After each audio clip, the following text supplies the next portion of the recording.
The presenting sponsor of Moon Tower Soccer is FVF Law. To find out what makes FVF a different kind of injury law firm, you can visit fvf.law. Hello, friends, and thanks for listening to Moon Tower Soccer. This week, we're going to turn our full attention to next year's roster build, and then we're going to spend a lot of the show answering listener questions.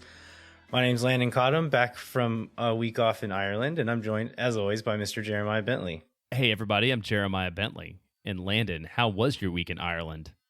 It was absolutely fantastic. It was, really, really good. It was the first time. I mean, we went to Mexico earlier this year, but my wife and I, we generally like to try to get out of the country and at least once a year, if not more than that. And then we've both, of course, lived abroad at various points in our lives. And so it was like a little bit weird being on such a long flight again after not having done that in a long time. But once we got over there, it was awesome. So did you have to, when you were there, were you just driving? You didn't have to like fly from place to place. Was the only flight over, or how was? Oh no, yeah, like? the flight there, and then we did trains and buses and whatnot once we were there. So how very European of you. That's Oh, incredible. Yeah. So we didn't do a show last week, so we missed a chance to do our like Thanksgiving. What are you appreciative of, or what do you want to be thankful for? Bits about Austin FC. And so as I sit here and look at my Steve Adler eating a hot dog sticker I got from Pollo FC, like we talked about this a little bit last week, but I just really appreciate just all the quirky bits of Austin FC fandom that we've gotten to experience, like to be a part of and to do with people and to just like take in. And I can't, like I was trying to explain this sticker to my wife and she was very confused, but I was like, trust me, it's fine. So all the people out there that are just a part of the experience overall, from like the Fighting Leslie's Bagpipes to Pollo to Paul to the Pringles cult to everybody, like I want to say that I'm thankful for all of you. And I wanted to know if you had any special moments that you wanted to share too. Yeah, I do. But just to kind of double up on what you said, I remember a few years back, whenever like the whole, like just kind of starting to dive into MLS and like MLS fan culture, just to kind of get an idea of what it even was. And I remember there being that year, Atlanta United won MLS Cup. An Atlanta United fan had created this like, I think it was maybe like Super Mario Brothers or something, and they created this little animation that was like Joseph running through and beating up like little mushroom opponents that were wearing the uniform of the other team. And I was like, this is amazing. Like, I hope Austin can do stuff like half as cool as what the Atlanta fans are doing and what all these other teams' fans are doing. And I didn't know what that was going to look like, right? But what has happened is like far exceeded my expectations, and just so much cool, weird, fun stuff has happened just from coming out of just like empowering fans to be creative and be like, just have fun with all this stuff. And so, yeah, I absolutely agree with that. And I think what I'm most thankful for is just the folks listening to the show. I mean, going back a couple of years, we were posting on Twitter. If you guys were following on Twitter last week, Jeremiah was posting just kind of like fun interviews we've done over the last couple of years to go back and listen to. Like, they're still worth a listen. And looking at that and kind of thinking back to those shows, we pretty much knew everyone who was listening to it. And it's grown to a point now where like there's way more people listening that we don't know than that we do. And so that's just, it's kind of bizarre and kind of, I don't know, it's humbling. And yeah, we're very thankful to everyone who takes time out of their week to listen to us. Yeah, that's awesome. I want to echo that. And before we get into the real Austin FC news, I just want to follow up on an event that we talked about on the last show. So Soccer Assist had their big, Aaron gets mad when I call it a gala. So they had their 6th annual party, not a gala, but a big fun party. And they raised over $100,000, which is going to allow them to begin construction on their, I think this will be their 3rd soccer-specific mini pitch, which is going to be in Bastrop. But it was cool because the Striker Texas was there, and I helped Roberto out with some interviews because I think Chris was getting over COVID. Like, he wasn't feeling all that well. But we got to talk to Mackenzie and Julian Gaines, interviewed Roma, interviewed Aaron, saw like the whole soccer community out for a really good cause. And it was cool to see that and be a part of that. And also, I guess one other thing in Roma news is on December 9th at 9:30 a.m., Steve Adler at City Hall is going to present to Roma Desai a Distinguished Service Award to honor her as an ambassador of Austin for getting to attend every game. So again, like a really cool part of culture that I had no idea was going to happen. And it's awesome that it's going to turn out. So, and y'all are all invited. If you're listening, like come to City Hall on December 9th and cheer on Roma and scare the mayor or whatever. Don't bring the hot dog sticker, probably. I don't think that would go over very well. Yeah, that's amazing. Like I kind of hoped like maybe the club would do something, and they did at the last home game, right? Like she did the heartbeat thing at the beginning of the game with Precourt, and it's amazing to see like the actual city of Austin is honoring her in that way. So yeah, again, it's amazing. All right, let's jump into the Austin FC portion of the show.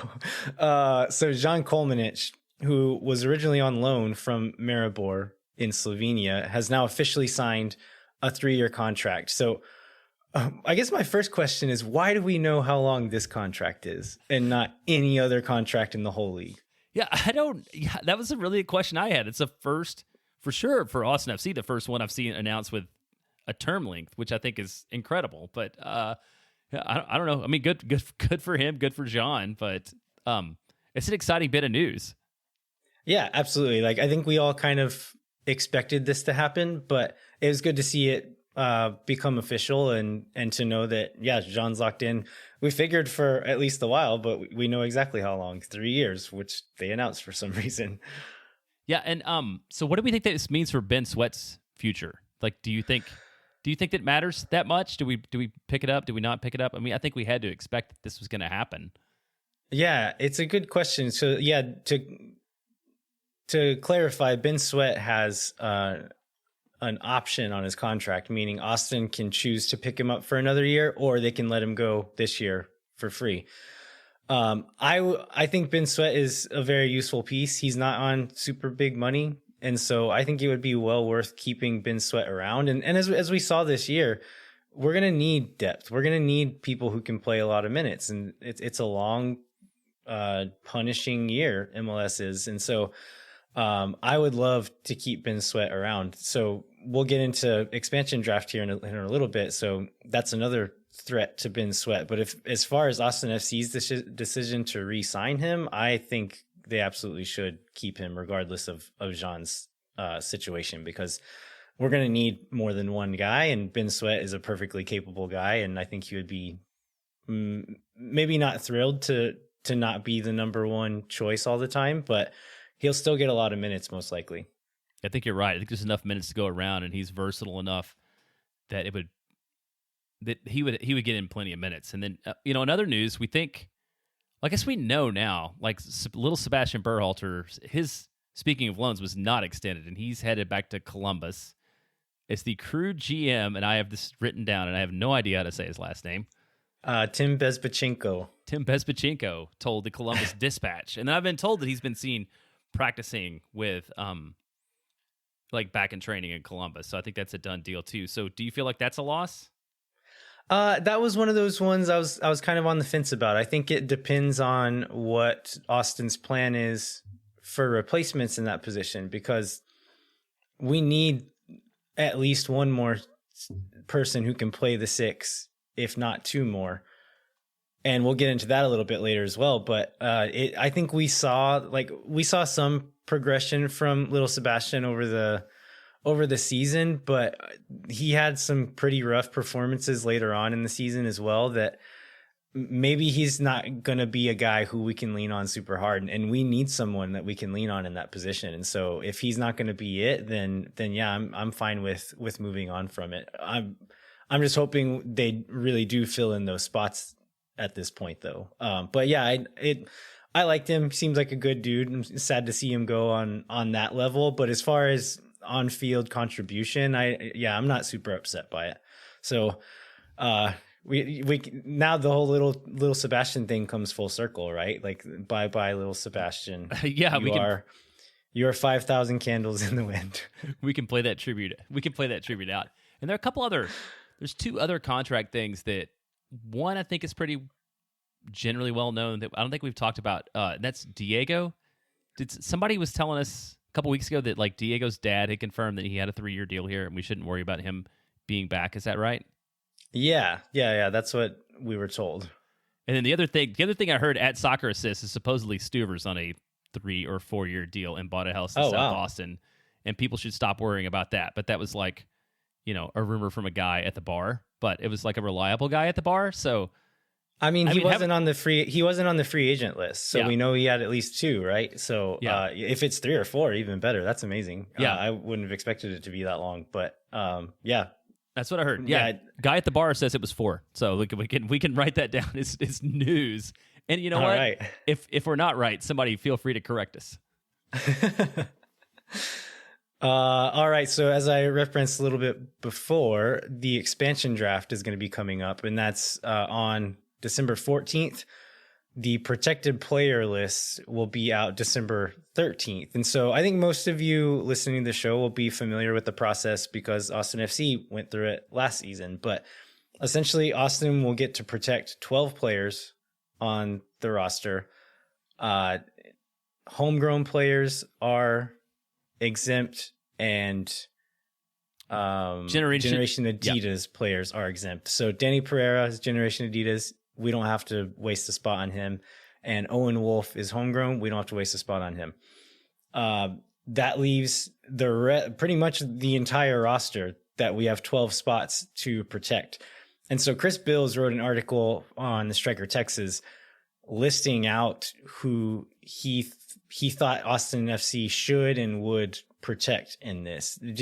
Looking at that list, did you have any that you would change from Chris's list? I do. So I want to go through the list with like the ones I don't have a problem with first, and like save one specific person for the end. Unless maybe you have more than one that you want to quibble with. I actually don't. Like okay. I wouldn't change anything. So I'm interested to hear what you would change. Okay, so there's the designated players: Driussi, Dominguez, Pochettino. I think that makes total sense. Then there's Gite and Kolmanich, and I don't think there's any way we'd change that. There's Stuver. There's sort of the core of the roster, which is Fagundes, Ring, Romagna, Cascante, and Lima. And I don't, like in a perfect world, I don't know if Cascante would be on my list, but then looking at who's unprotected, I can't find somebody that I would rather have than him. So my issue is with Rodney Redis. I mean, he's on a bunch of money. He's not very productive. And I would rather keep John Gallagher than Rodney Redis, because Gallagher seems like the kind of player that somebody would pick up in the expansion draft because he's versatile. He showed some production, and he just, I don't know. I just can't see anybody taking Rodney's money. So that's the one that I would switch out. I would keep Gallagher and not Redis. How about you? I would be very sad to see John Gallagher go, but I think that is it's a calculated risk, and I think the smarter move is to protect Redis. I've seen several people throw out the idea of a sunk cost fallacy, and I don't think it applies in this situation. So the definition of a sunk cost is it's something that you've already paid for and that it can't be recovered in any way. And so why I don't think it applies here is because Rodney Redis is not a cost that cannot be recovered in any way. He is still an asset to the club. And so because he's still worth any amount of money, really, I think if you leave him unprotected, it's kind of a no-brainer for a club to pick him up. And because he qualifies for U22 initiative, regardless of what he's making, he's only going to count like $200,000 against the salary budget. And so a club could pick him up, take a flyer on him for free. And if it doesn't work out, sell him next year for any amount of money. And like we paid, I don't know, 1 or 2 million for him, if not more than that. If they can sell him for 500,000, boom, money in the bank. And so I think Rodney Redis gets snatched up real fast if he gets left unprotected. And it's like, I think some people would be like, fine, let him go. But I think it's just not a smart way of protecting assets that even if he's not been great, he's still worth some amount of money. I think a sunk cost fallacy is continuing to play him or like start him if he's not playing well. I think that's where the sunk cost fallacy applies. But as far as thinking about players as assets, I think Rodney Redis is worth protecting, even though he hasn't been great on the field. That's the most MLS of explanations on that. Like the fact that what we paid for him doesn't really matter. Okay, then it's fine. I'll buy into that. Then I changed my mind. Then I want to let Cascante go and keep John Gallagher. We agree to that one? That one I think is reasonable. I think again, Julio Cascante, we paid money for him. I think on that one you could say he's at an age now where you probably wouldn't be able to sell him for a ton of money if you did try to move him on. And so that one maybe you could call a sunk cost. Like he is what he is at this point, but yeah, I don't know. I think that maybe Gallagher is easier to replace than Cascante is. But yeah, I wouldn't argue with that one too much. I could see that one being worth swapping. Okay, well, we'll see what Charlotte does on December 14th. Right? I mean, there's no guarantee. They're taking 5 players from how many teams are eligible? 20 something, 22, right? 23, something like that. So only the 5 that we took players from will be exempt. So, so 22 teams total will be available to choose from. Who are the players on like that will probably be left unprotected that you would be afraid of losing? You already said Gallagher. Who are the other ones? So the other ones are from that list. Ben Sweat. We just talked about him. I think Stroud is an interesting piece out of that, and I still believe in Ulysses Segura. And I would really be sad to see him go without ever seeing him play a game in an Austin uniform. And maybe he does play next year, and he's like stinks, and I'll feel dumb for having this opinion. But I remember when we picked him up, we watched that video of him, and I was really excited by the potential. And so assuming he can come back, like I think he fills a lot of holes for us too. Yeah, same. I'd be sad to see Segura go. I have Jimenez on that list. I think Jimenez is one that we could easily see go in a draft like this. Just MLS veteran, can play several positions. It's the kind of guy that an expansion team would love to have. But yeah, I really think Ben Sweat and Ulysses Segura would be the ones that I would be the most sad if they got taken. So you want to go from the expansion draft onto the 2022 season, because we also learned a little bit about that. At least we learned like one game about that. We learned that the season will open against FC Cincinnati in Austin on February 26th. So that'll be a home match. I think it's at 5 p.m. I think they've already announced that too. Oh, wow. Yeah. So that's exciting for us for many reasons. Like, in what way are you most excited about opening the season against FC Cincinnati? I'm honestly not excited in any way that it's against FC Cincinnati. I guess I imagine Cincy will bring a good crowd down, and they seem to be a fun bunch, and so I'm excited about that part. But I mean, opening the season with a win at home, are you not allowing yourself to be excited about that, or? Yeah, I just feel like there's more pressure than there is. Like, it's like 2 of the worst teams in the league in this last year, and I feel like people are going to take it as an omen for what's to come for the rest of the season. Like, whoever comes out of that, like, I think people are going to read into it a lot, and so I'm honestly like a little bit nervous about that, which maybe is silly, but I don't know. Yeah, I've seen the Wolf Out people digging really into that to say, well, if we lose the first game, then we'll know how the season's going to go, and we can just go ahead and give up on that. But I mean, I don't believe it. I mean, I am excited about Cincinnati for the reasons you said. I mean, they're bad and they still have a lot of fans, and it seems like a pretty good potential to win as opposed to making a first match, Atlanta or Nashville or somebody that might be like an interesting narrative but is a better team. Yeah, so what else do we know about next season so far? So I don't think that anything has been set for sure. We have some expectations. I mean, one thing we know that Nashville is going to move.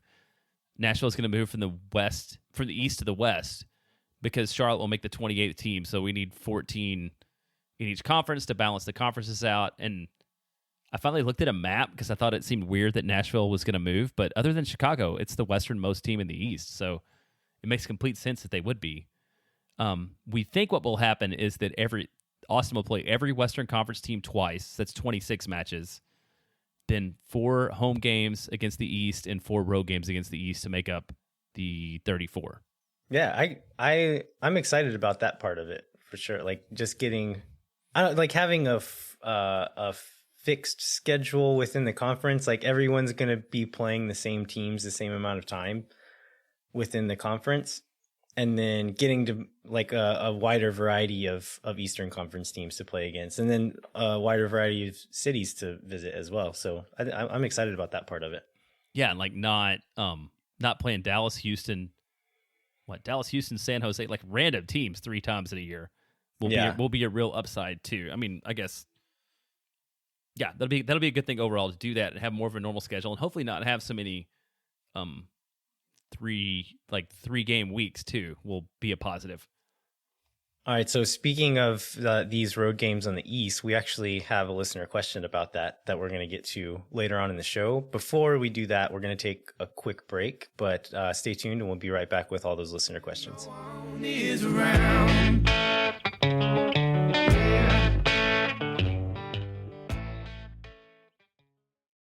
Moon Tower Soccer is brought to you by our friends at FVF Law, the official injury lawyers of Austin FC. FVF is a different kind of personal injury law firm dedicated to community, transparency, and client education. And also, Landon, did you check your mailbox today? I saw it. Yeah, we got into town back from Ireland on Saturday, and then on Sunday had to drive to Fort Worth to pick up our dog from my parents' house. But I haven't opened it yet, but I did see a package that I hoped was the new FVF calendar. Is that what it is, Jeremiah? It is the 4th annual FVF Dogs of FVF calendar. But this year they actually kind of leaned into the club thing, and so it's not their own dogs, but these are dogs that are Austin Humane Society dogs that they featured in the spot. So it's just kind of getting back to community, as we say. Oh, so nice. There's like lots of great dogs in that calendar, which I'm excited to go through. All right. Well, you can go to fvf.law to find out what makes FVF a different kind of injury law firm and why understanding your legal options can dramatically change the outcome of a case. Once again, that's fvf.law.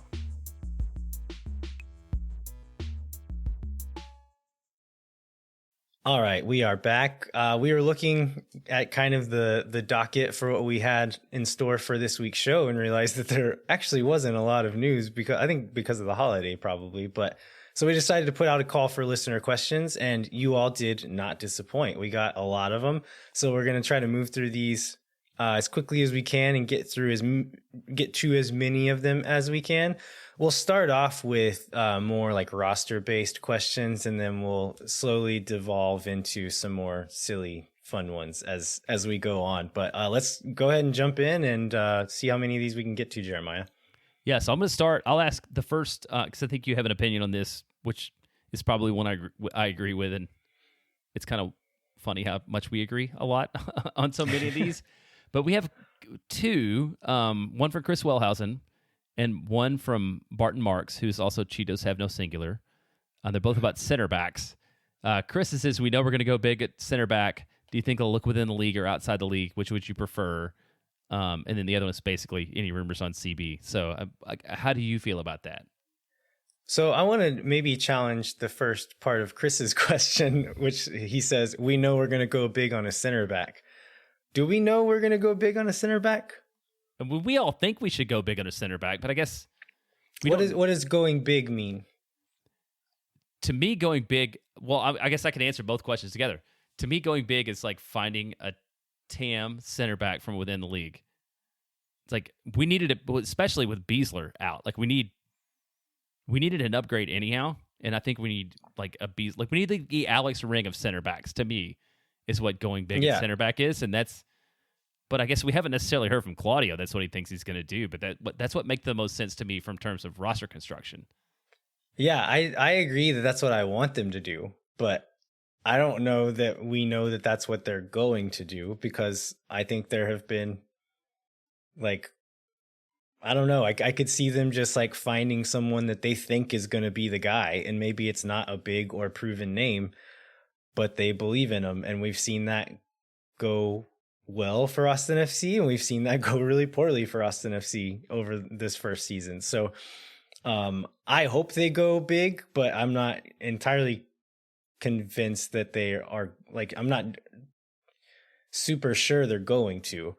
To answer the other part of Chris's question, do you think they'll look within the league or outside the league? I think, Jeremiah, you hinted that you would prefer them to stay inside the league, and I agree with that. I think we could get a more proven quantity, somebody we know can do well in MLS, and potentially for better value, at least allocation money wise. So you could either trade some allocation money, or get somebody who's on a free or something like that, without having to spend a transfer fee, because transfer fee ups their how much they count towards the salary budget, and that kind of cuts down on the amount of salary you can spend on that player. So if it's from within the league, I think we could get a higher quality player potentially, and someone who's proven within the league. To answer Barton Marks' question, any ideas of who, any rumors? We've got no rumors, right? Like, we haven't heard anything on the center back front, or any front for that matter. It's so hard to know who would be a good fit or who's available without knowing contract situations throughout the league. I was looking through just good center backs in MLS, and without knowing how much time is left on their contract, it's really hard to know who would be available. One name that stuck out was Francisco Calvo from Chicago. He's really can be a really good player. He hasn't always been for Chicago, but he's been playing for a pretty bad team. But he's also on like over $900,000 for Chicago. So he would need to take a severe pay cut for that risk to be worth it to me. Outside of that, I mean, honestly, it's so hard to know, but there are enough center backs in the league, enough decent center backs in the league, that you'd have to think there's somebody they could get, right? Yeah, absolutely. Yeah, I think this is I think we want to speculate on this, and I think we're not that far off from being able to make like educated speculation on it, because we're going to have people are going to start announcing who's not being re-signed. We're going to have the expansion list. Like, we're going to have a lot better idea in 3 weeks about who the realistic options are than we do right now. But I just think with that position, staying within the league and getting a known commodity is so much of a smarter move than overpaying for somebody who may or may not fit in the league. Like, I feel like defenders, more than anybody else, there's an MLS way of playing and succeeding. And you can, it's not like finding the Musa Gite of center backs and like hoping that it pays, that it pays off, but that there's just smarter ways to do it. Yeah, and I think in a certain backline, you could go for the Musa Gite of center backs, but in Austin FC's situation, not this one. We need the Matt Beasler of center backs. We need the Walker Zimmerman of center backs, someone who is already very good at that position and can step right in and be the man. All right, let's move on to the next question. This one's from Joshua Scoggin, and he says, how would you rank our roster additions heading into the offseason? So he's essentially asking, what are the positions of need? Like, rank your positions of highest need here. So I had number 1 as center back. Do you agree with that one? I agree with that one, yes. Number 2 for me is defensive midfield. I would put a forward ahead of defensive midfield at this point. Okay. Like, I would go center forward. Like, I'm okay with some Ring, Pereira, Pochettino, and somebody else, whoever the new little Sebastian is. Like, I mean, I don't love it, but I'm better at that than rolling with what we have at center forward right now with Gite and Husin. Yeah. Okay. Yeah. I had center forward as number 3. The reason I put defensive mid at number 2 is because we literally, like, with Berhalter gone, and you could question if he could even play it, because Wolf didn't really seem to trust him there. And when he did step in, he didn't look great, but we really have one player who can play the 6 at a high level. And so I think we either need to bring in someone, and this will get into the next question, but we definitely need to bring in at least one, if not two players at the 6. And so that's why I put it there. But I could see center forward being there as well. It kind of seems like at this point that maybe Danny Houston's going to be around next season, which that's the part that made me think, like, if you have two guys on pretty like decent size money at center forward, I don't know that you can necessarily afford to spend a lot of money on a third guy. And so maybe that third spot is going to be depth, like a younger depth piece that we can spend not very much money on. Yeah, I was ranking that by the most need part and like what Austin FC is going to do. Like, Danny Houston does not fill any position for me in terms of need, but I get that he's probably going to be around and maybe he'll be better. Hey, we had good results somehow when he was actually playing. Better than without him, I guess. Better than without him for some reason. And then I put like a 3A here. So if Ben Sweat doesn't get his option picked up, or if he gets taken in the expansion draft, we're going to need a fullback. If we do re-sign him, that gives us Kolmanich and Sweat on the left, Lima and Jimenez on the right. If either Jimenez or Sweat aren't around next season, we're going to need to fill at least one, if not both of those positions with someone. So I think fullback could potentially be a position of need, depending on how the expansion draft and free agency and stuff like that goes. Well, speaking of ring, let's go on to the more discussion on ring at the 6 versus the 8. The defensive collapse seemed to correspond with his move to 8, and maybe Beasler, and I think a lot of it. And this one's from Jack Schick. Oh, yeah, Jack Schick, sorry.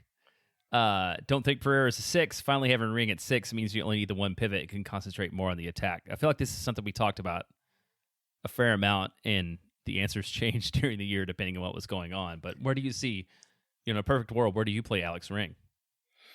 Yeah, I mean, I think it could be. This is kind of what I was talking about with defensive mid. I think we need at least one other person that can play the 6. I think my perfect world would be someone who can start at the 6 and you can play Ring at the 8. Or you could have, like, if you're playing on the road, going to be a little bit more defensive, you could do a double pivot with both of them kind of flexing back and forth there. I would just prefer to have someone who can reliably start at the 6, and we don't really have to worry about not having coverage at that spot, and like being able to play Ring like where it's best for that game, as opposed to having to make that sacrifice of, okay, if we play him at the 8, we're going to give up 3 goals. If we play him at the 6, we're not going to score any goals. But I could also see it going where, okay, bring in more of a playmaking 8, and then just like a backup number 6, like the new little Sebastian, essentially. So I could see it going that way as well. But I think I would prefer to bring in an out and out 6, because we have a lot of people who can play the 8 already, but nobody else besides Ring who can play the 6 at a high level. Do you see, we talked about Segura being somebody we would like to see back. You don't think he's an option at the 6? He's attacking also? I see him more as like an 8 or a winger. I think probably his best days in DC were on the wing and not necessarily in central midfield.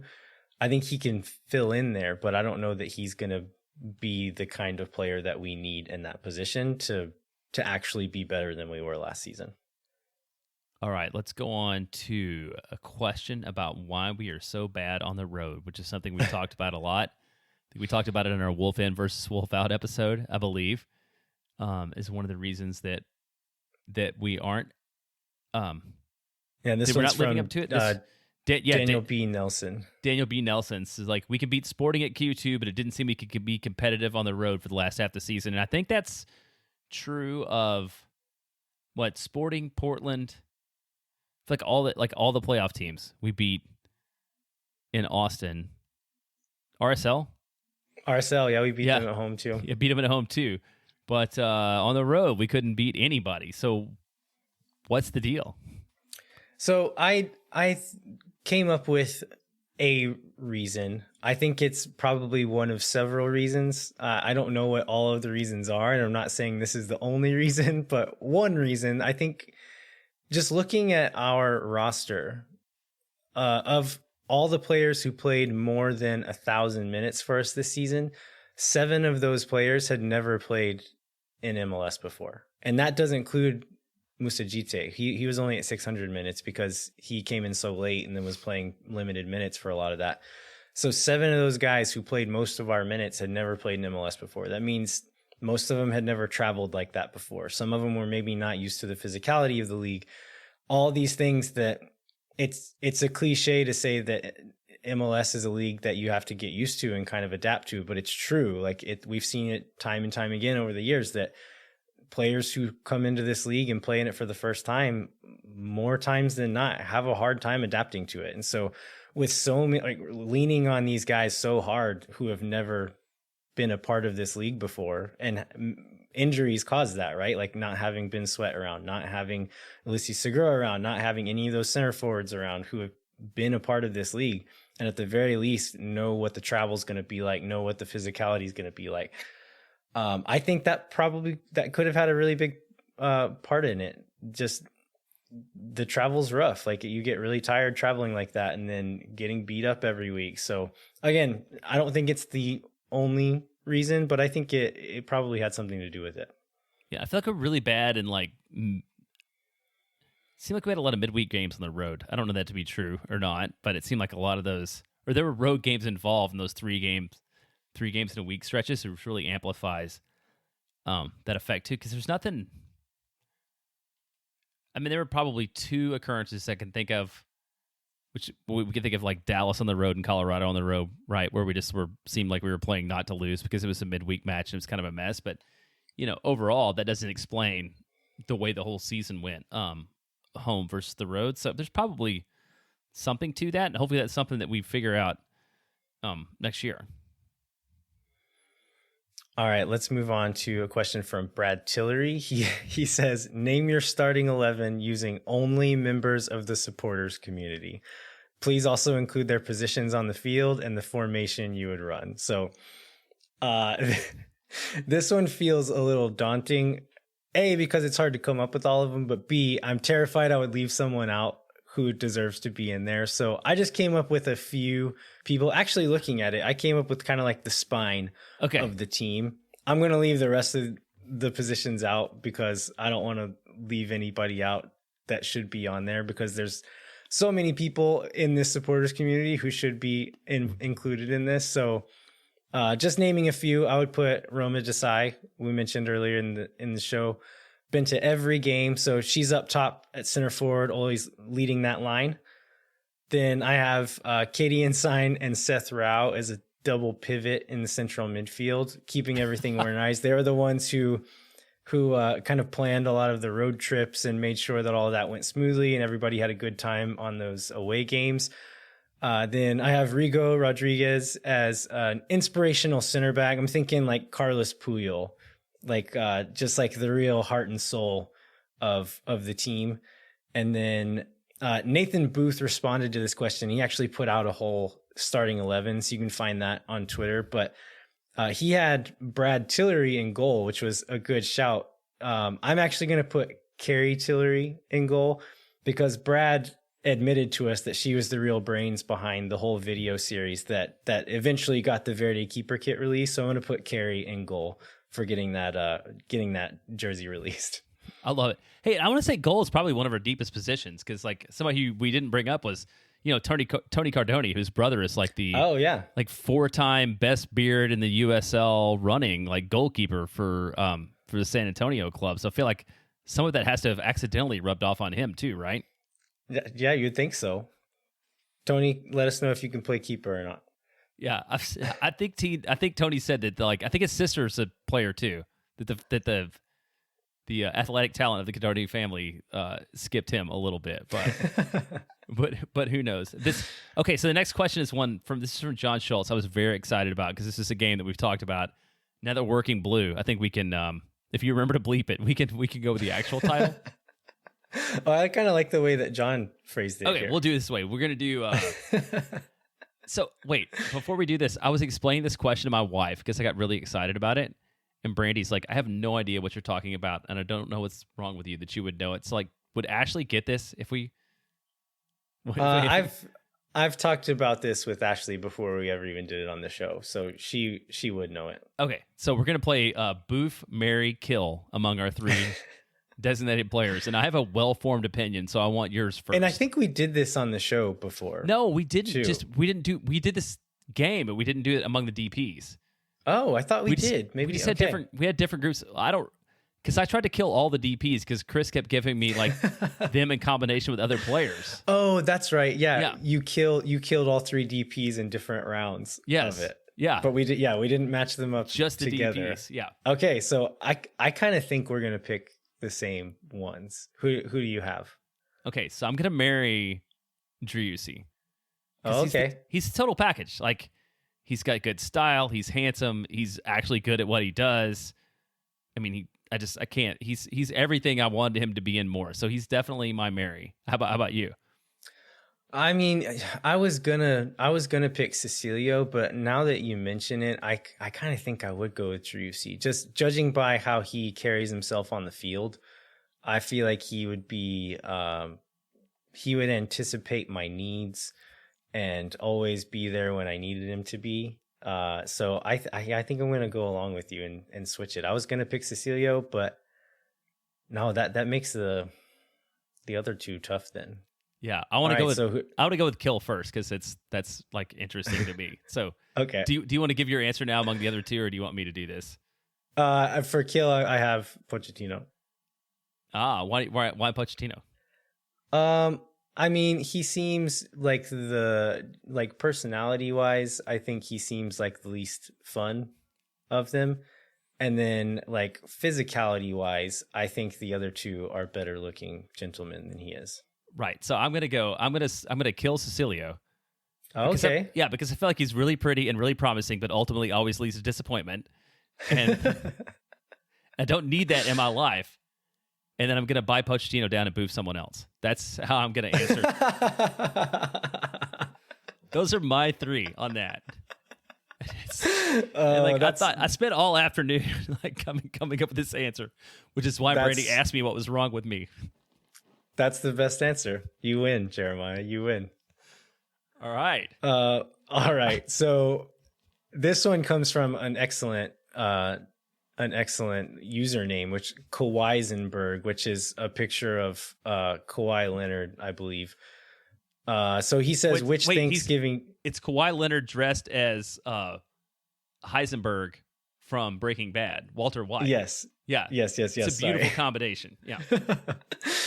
So he says, which Thanksgiving dish gives you that first goal feeling? And then has included a few images, including a man exposing his nipple during the celebration after the first goal at Q2 Stadium. So, first of all, Jeremiah, are you a Thanksgiving food lover, or are you indifferent about it, like a lot of people are?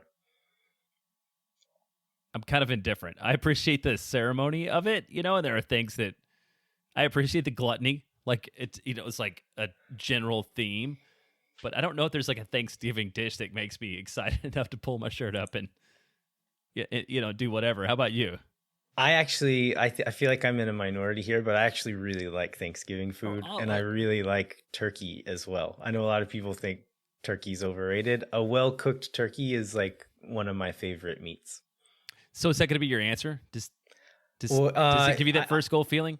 I think I'm going to cheat here because my favorite part of Thanksgiving is all of it together. So if you have like a really good roll, I'll put like a bit of turkey, some stuffing, some gravy on a roll and have like a little Thanksgiving sandwich. That's my favorite thing. So I think a good Thanksgiving sandwich is the dish that gives me the first goal feeling. And do you eat that for like days? Do you have like a week's worth of turkey, or do you just kind of experience it on that day and then let it go? No, yeah, we'll do it leftovers. And actually, so last year we Ashley and I cooked a big Thanksgiving spread just for ourselves because COVID was really bad at the time and we weren't going to travel anywhere. And we ended up freezing a bunch of leftover turkey that we ended up making into soup during the big winter storm while we were trapped in our house. And so having the leftover turkey actually like kind of saved us from eating just like canned beans for a week. And speaking of Thanksgiving food, so we were in Ireland during Thanksgiving, and we went to lunch at this restaurant, and they actually ended up having pecan pie there. And so we got to have pecan pie for lunch on Thanksgiving Day in Ireland. Well, I love that. And you're going to touch on what my answer would be, because I don't eat a lot of dessert. But Thanksgiving dessert is beautiful because so we have, because my wife and I both grew up close to each other, so we go to both families' houses for Thanksgiving, and we have two different sets of desserts, and I really enjoy eating a little bit of everything for dessert, way more than I love like the main course stuff that I can feel like I can get. But it's like a little bit of pecan pie and a little bit of cheesecake and a little bit some cookies and like whatever else anybody makes, like, is my favorite part of Thanksgiving meal. Yeah. Thanksgiving does have some strong desserts. And a big fat nap after that, usually. All right. Next one is coming from Chris Watson. He says, give me your honest thoughts when you see the wave happening at Q2 Stadium. So I'm conflicted on this. Like, I had a very strong theoretical opinion that the wave is awful and people only do it when they're bored, and that everybody should just get on board with what Lamurga's doing and not do the wave, and we should never see it again. But about halfway through the season, I took a friend of mine who's a huge baseball fan to a game, and like people started doing the wave, and like the joy in her face to like stand up and do the wave. I thought, like, who am I to steal these people's joy, and why should I gatekeep like people's experience at Q2? Like, if they think the wave is fun, then the wave is fun, and we should let them do that. So now my wish is that the whole stadium would get so much into what Lamurga was doing that they don't think about doing the wave. But if they do, I'm not going to stand in the way of it. I have a similar answer there. So I don't like the wave in general. I'm not going to tell anybody not to do it, but I would prefer that the stadium would pick up on some other like group activities, such as like if we're passing around a team as we're winning and like kind of passing our way through a team, saying "Ole" to like jeer another team would be a beautiful thing for the stadium to get into. Or like kind of making fun of the other team if they like play a pass out of bounds or like shoot a ball way over the bar, and just like a big collective, hey! I want to see more of that in the stadium. And so if we could replace the wave with a more intimidating group activity, then I would prefer that, because I think that would I think it would improve the overall atmosphere. But yeah, if y'all want to do the wave, do the wave. I don't care. Yeah. The next question is from Adam Houghton, who says, simply interview Roma. And I think it's a great idea and something we should probably do. And this is the third time we've talked about her on the show. So like, that's definitely, I think over the next month or so, interviewing Roma is something we should get to. And not just Roma maybe, but other folks that help create this supporters environment that should probably be known to more people. We should take some time to talk to. Absolutely. And just like a peek behind the curtain here, we would love to have like interviews all the time, but Jeremiah and I both have full-time jobs and lives and families outside of this. And so just like scheduling it between ourselves is difficult enough. And so bringing in a third party into it and then managing that schedule gets really tough. And so a lot of times, just like when things get busy, it's just easier just to do the show, just the two of us.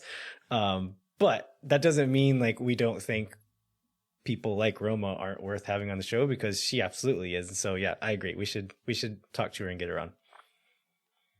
And I interviewed her on the she got a test on the it's soccer sis thing, right? I interviewed her for that. She did a good job, so she would be a good interview. And it was like, because like you said, everybody's so busy. Like, we haven't spent a lot of time together, so a lot of this was like questions I asked her I didn't know the answer to, because it was like the first time I'd heard of like some of these stories about some of those trips, and they're really pretty interesting. All right, so the next one comes from Scott Specht. He says, what Eastern Conference away trips would you like to see on the schedule? And I think we kind of like briefly answered this, but I didn't feel like I had time the last time we talked about it to actually like go through and make a list. And so I went through and made a top 5. Do you have a formal list, or you just have some? I'll just react to I'll just react to your list. I do have some off the top of my head. Yeah. So since I'm just back from an international trip, I am very much excited about doing that again. And so number one on my list is Montreal. Not so much for soccer reasons, but just for travel reasons, because Montreal seems like a really cool city and I've never been there. So I'd like to go there. Number two, again, for just travel reasons, I have New York. I've been to a game at Yankee Stadium. It's fine. But I just like visiting New York and haven't been there in a long time. So I have that one, number two. Number three is Atlanta. This one is for both soccer and travel reasons. I think Atlanta seems like a really cool city and kind of a special place in the United States. And so I'd like to see that. But then also going to Mercedes-Benz Stadium and seeing the special supporter culture they've created there. I think that would be kind of a bucket list thing to do in MLS. Number four, Nashville. They're going to have a brand new stadium next year, and those fans seem really cool, and I've never been to Nashville. So that made the list. Next one is that would be a Western Conference trip next year, by the way. Oh, that's right. We're guaranteed right. Nashville, I think. Oh man, who are we going to replace? Maybe you can help me replace them. The next one I have is, again, strictly travel reasons. I have Chicago on there just because Chicago is a cool city. I wouldn't mind visiting again. Yeah, Atlanta's definitely on my list. You know, one that when we talked about this before, I was kind of excited about Philadelphia because it's one of the first soccer-specific stadiums, but I watched their playoff game at Chester, and I would take them off my list now. I was not very impressed by like the stadium or the chants or anything. So, yeah, maybe not Philadelphia now. Definitely Montreal. And then oh man, you know, the other, like, I'll just go with the city that I love, that I've only been to once, that I want to see again, and the team's really good, and that would be New England. Because, like, I would love to stay in Boston. I'd love to stay in Boston and use transit to get to Foxborough, because, like, I think it's just, like, one of the great American cities that I would love the chance to check out again. Yeah, I would like to visit Boston, but I don't know that there's any way I'd get excited to go out to the NFL stadium to watch a game. Yeah, those are the worst. And that's like what's made the the playoffs so weird. Is so many of the teams that are good are also playing in NFL stadiums too. You know, another one, we just talked about them, but I mean, think Cincinnati. It's a fun town. It's right by Kentucky. I mean, Kentucky's, there's like, we could go on a bourbon trip. It's a great brand new stadium. They've got a great fan base. Like, I think you wouldn't be going to see beautiful soccer watching Austin FC play Cincinnati, but it's probably one we're not going to get since they're coming here. But I think that would be a great trip too. Yeah, maybe the next season. But yeah, that's a good one. I think for more soccer reasons, right? That stadium looks amazing, and the fans seem great too. So that one would be fun. All right, next one is from Jorge. He asks, any idea when the new away kit will be announced / released? Have you seen it? What style do you like in a kit? So let's start with the second two questions. So have you seen it? No, I have not seen it. Jeremiah, have you seen it? I have not seen it either, and I haven't even heard rumors of people who've seen it at this point. I haven't either. Yeah, I imagine there are people who have seen it, and I imagine those people have signed NDAs and aren't allowed to tell you that they've seen it. So, as far as what style do you like in a kit? Do you have like a specific kind of kit that you tend to like? I think the kits I like are not going to be possible in MLS because I like kits that are different in any way that they can be different. You know, I don't have a real strong preference for any kind of particular style. I just kind of hate having everybody having the exact same white kit with 3 stripes on the shoulder. Yeah. I honestly like the kind of kit I do like kind of simple kits, but it kind of takes away from it. I like them being simple because I think they're distinctive. So like when Liverpool wears all red or Chelsea wears all blue, I think that looks cool. But if every team in the league has the same jersey, then it kind of takes away from that. So, I think you're right that the Adidas templates kind of steal some of the stuff that I actually like in a kit. I like some of the like Philadelphia's third kit is like a little bit off the wall. And I think there's a lot of stuff that like tries to be like out there that a lot of people do tend to like that I usually end up kind of hating. I actually don't like a lot of modern soccer kits, like European ones that a lot of people do like. But that Philadelphia one was cool. It's like a little bit weird, but not. It's like weird in a way that's not like popular right now, and so I kind of dug that one. Yeah, I mean it's a little bit subtle. It's like the Los Verdes like kit, right? Like there's design in there, but it's not like it doesn't overwhelm it's not like in the your overall face. look. Yeah. It's not over the top, which is one thing I love about that, though, about that, fan kit too. And I think that's a good point. So going back to the first question, any idea of when the new kit will be released? So we mentioned this on the last show, and I kind of assumed it would be soon because that first kit came out in November in time for the holiday season. People buying it for Christmas gifts and whatnot.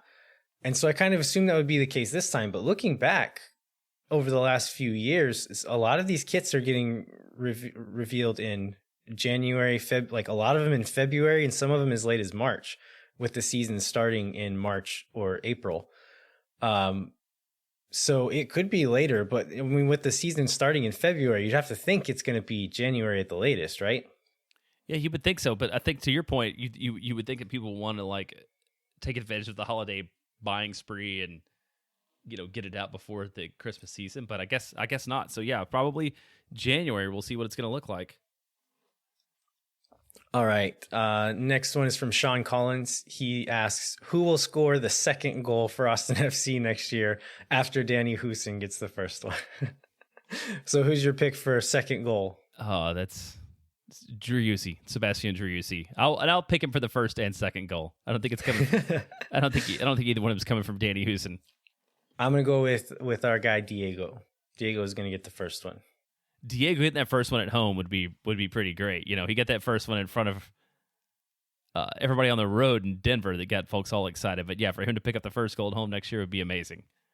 How about Scott Specht? If Austin is able to open up another designated player slot, which we think they are able to, who would be a realistic player you'd want to see them try to sign? It kind of goes back to what we were talking about earlier with the center backs. So because if we did open up that third DP slot, there would be some stipulations on it, right? Like they'd either have to be a young designated player or they'd need to make their salary budget charge would need to be less than around $1.6 million. And so it's not going to be just like a really big name, therefore making it really difficult to know who it would actually be.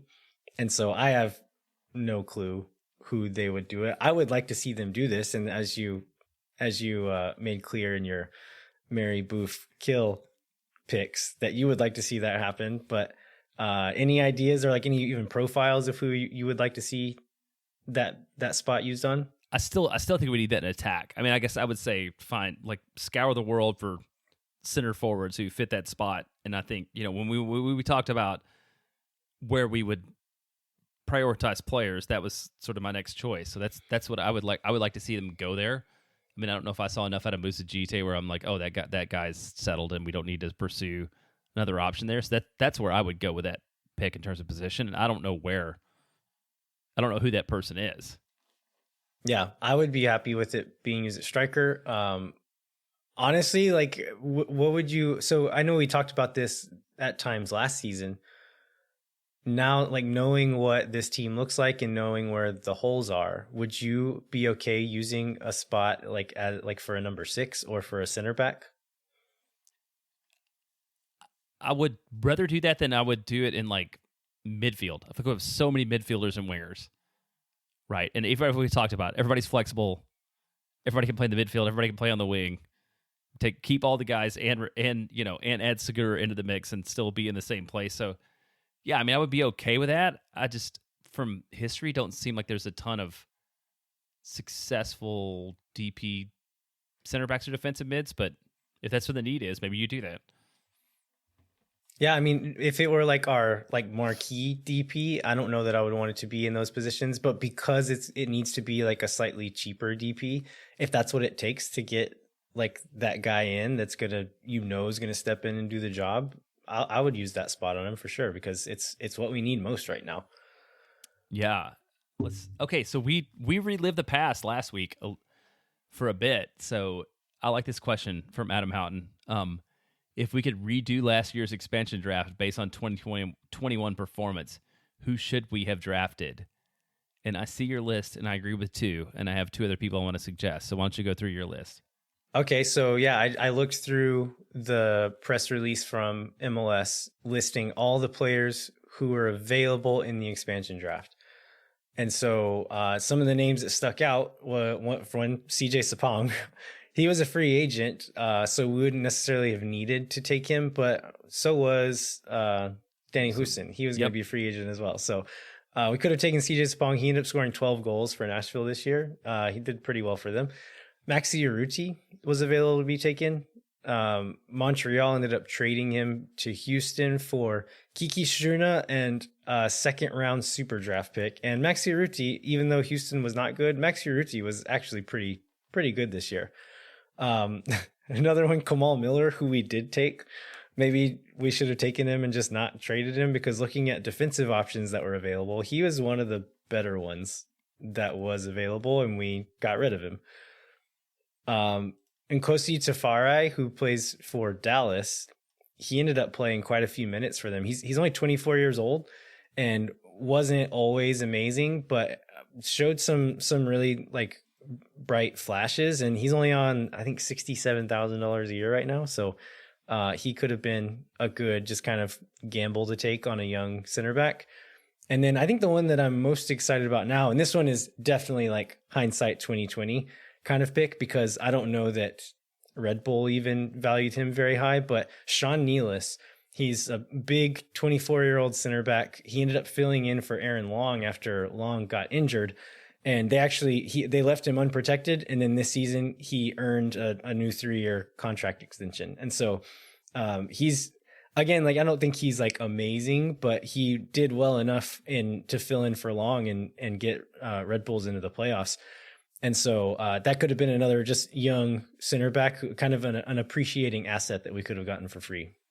Yeah, Red Bull's interesting because we did take somebody from Red Bull, right? We got Jared Stroud. So if you do that, you don't get Stroud, which I think would probably be okay. But we also did when we did the show about who he would take, and the article about who he would take, there were two Red Bull players that came up, and neither Stroud, wasn't one of them. It was Amro Tarek, who I think Haig and I were very excited about, who I went back and looked because I wanted to prove myself right, who would not have been very productive this year. And then we were all excited about Ryan Mira, too. And then what was the other keeper that everybody wanted us to take? Clement Diop. Yeah. From Montreal was the other keeper. And clearly not taking a keeper in that.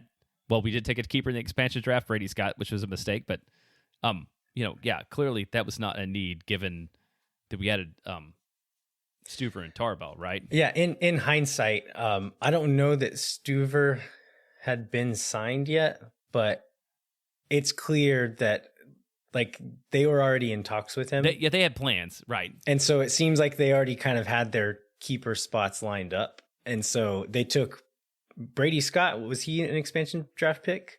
Yeah, he was an expansion draft pick, right? So he was like a pick for the future, I guess. Yeah, from Nashville. Which maybe you could argue they should have taken a spot that they actually needed to play on the field. But in hindsight, I kind of see why they didn't pick a starting keeper, because they thought they already had those lined up. Were Stuver's parents already following you on Twitter at this point in time? His wife was following his wife was already following you on Twitter. And interacting with a lot of Austin FC stuff. So, so the one other player, I agree on Sapong and Miller. And, hey, America's greatest treasure. You're going to say Breck Shea. Breck Shea was out there, and he scored 4 goals this year. I mean, he was he was available. There's nothing wrong with adding Breck Shea to this team. Would he have been better? Would he have been better in attack than what we had? Are you arguing against that? I'm just imagining Breck Shea in a practice with Josh Wolf. Well, that might not have gone.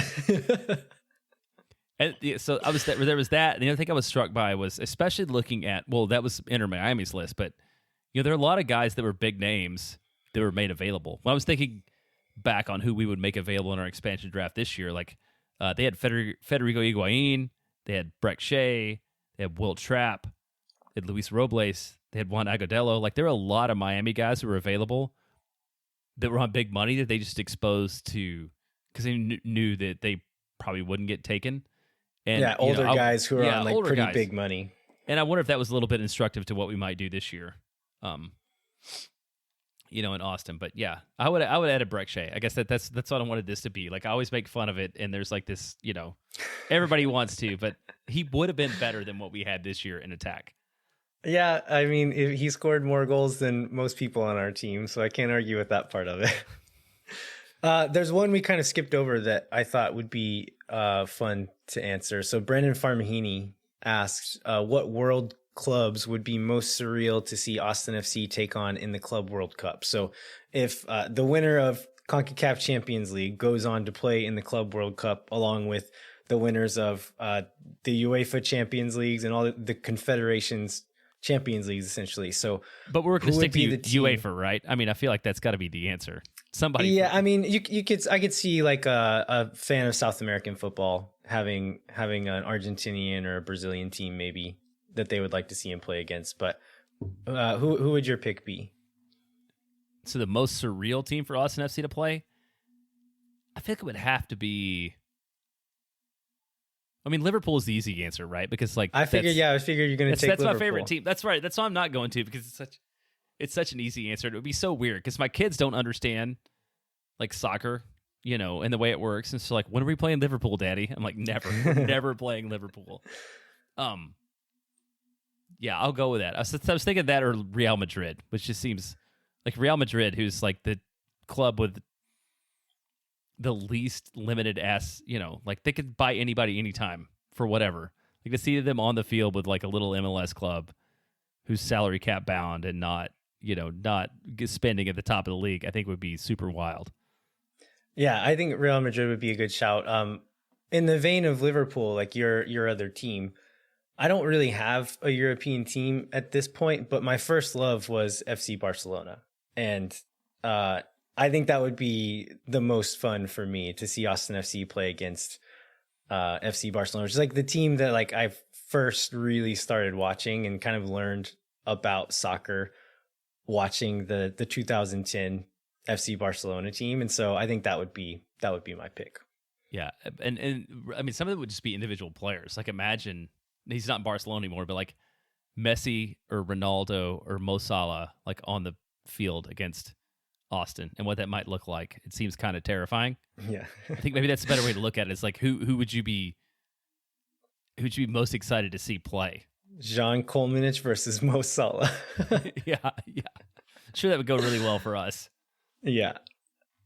All right. I think that's all the questions. Is there anything else we need to cover before we wrap up? No, I think we hit them. I really appreciate everybody that sent questions. Like I never know what to expect when we get questions, and I feel like this is a really fun set of questions. So hopefully everybody enjoyed that, and we'll send more in the future when we do these because they help make the show better overall. Absolutely. We'd like to remind you to rate, review, and subscribe wherever you get your podcasts. It helps us find new listeners and expose the show to more people.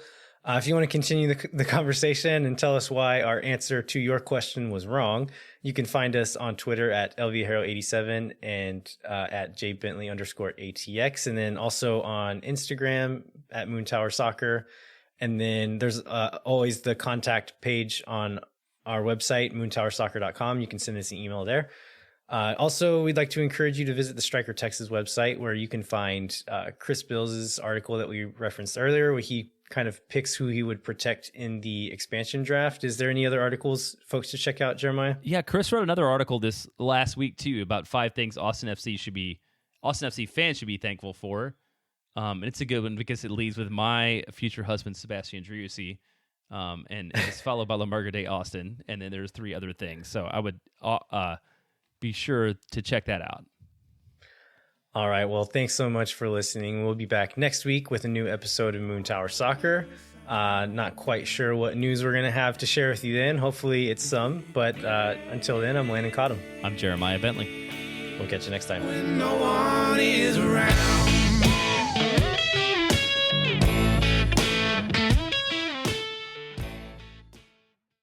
Muchas gracias.